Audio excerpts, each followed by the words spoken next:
आज हामी 9-10 वटा कम्पनीको टेक्निकल एनालाइसिस गर्न जाँदैछौँ, जुन चाहिँ हामीलाई सबैभन्दा धेरै सोधेको प्रश्नहरूको कम्पनी हामीले त्यसमा छानेका छौँ।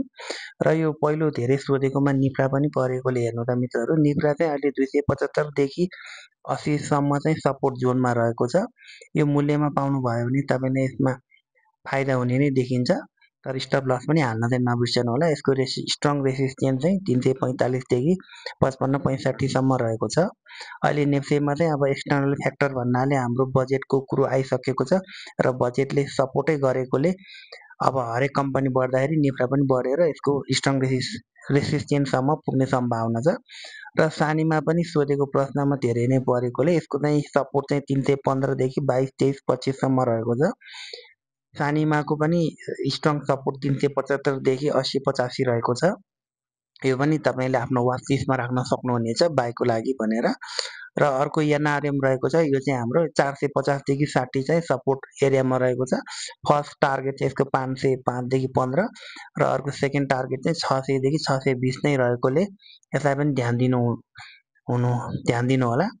र एसएल बेबिएल त हाम्रो नेक्स्ट डाक्टर टीममा बस्नुभएका मित्रहरूले त 770 देखि 800 तिर नै हामीले बाई गर्न लगाएको थियौँ र हाम्रो फर्स्ट टार्गेट 870 देखि 900 र दोस्रो चाहिँ 930 देखि 50 रहेको थियो, जुन हाम्रो फर्स्ट टार्गेट र सेकेन्ड टार्गेट मिट भएर फेरि एकपटक लगभग फर्स्ट टार्गेटमै यसले चाहिँ बााउन्स ब्याक हुन खोजिरहेछ। यतातिर आउँदा अब चाहिँ 870 देखि 890 चाहिँ यसको अहिलेको लागि सपोर्ट भनेर हामीले बुझ्नुपर्ने हुन्छ। त्यो एरियातिर आउँदाखेरि चाहिँ तपाईँहरूले लिन सक्नुहुनेछ। यसको टार्गेट त 930 देखि 50 र अर्को टार्गेट त 1000 देखि 1100 सम्म रहेको छ।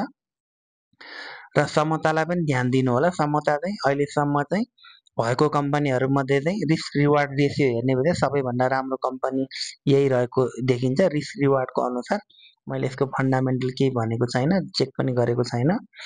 र अहिले सपोर्ट एरियामा नै 740 देखि 80 सम्म रहेको छ यसको समताको चाहिँ। र यसको रिस्क ट्रेडर बाईहरूले चाहिँ 850 कटेपछि लिँदा पनि हुन्छ। यसको फर्स्ट रेसिस्टेन्स 900 देखि 940 50 भइहाल्यो, अर्को चाहिँ 1100 देखि 1200।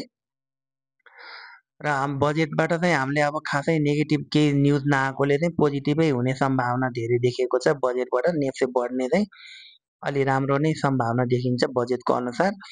र बजेटै राम्रो नराम्रो जे आएको भए पनि यसले चाहिँ हरेक अस्तिदेखि लगभग एक हप्तादेखि चाहिँ 2665 देखि 2680 लाई चाहिँ स्ट्रङ सपोर्ट मानेको थियो र यो स्ट्रङ सपोर्ट मुनि नगएसम्म चाहिँ हामी डराउनु पर्ने स्थिति पनि थिएन। र मैले टिकटकमा पनि 2665 मुनि मात्र होसियार हुने भनेका थियौँ, त्यही अनुसार 2665 मुनि एकपटक पनि क्लोज भएन हाम्रो नेप्से र 2680 सपोर्ट रहेको छ। अब साइकोलोजिकल रेसिस्टेन्स त 2700 हो, जुन अब सोमबार बजार खुल्दाखेरि एकैचोटि ब्रेक गरिहाल्छ र केही गरी नेप्से चाहिँ 2740 भन्दा माथि बस्न सक्यो भने चाहिँ नेप्से चाहिँ 2880 2900 देखि 3000 सम्म पनि पुग्ने चाहिँ प्रबल सम्भावना रहेको छ।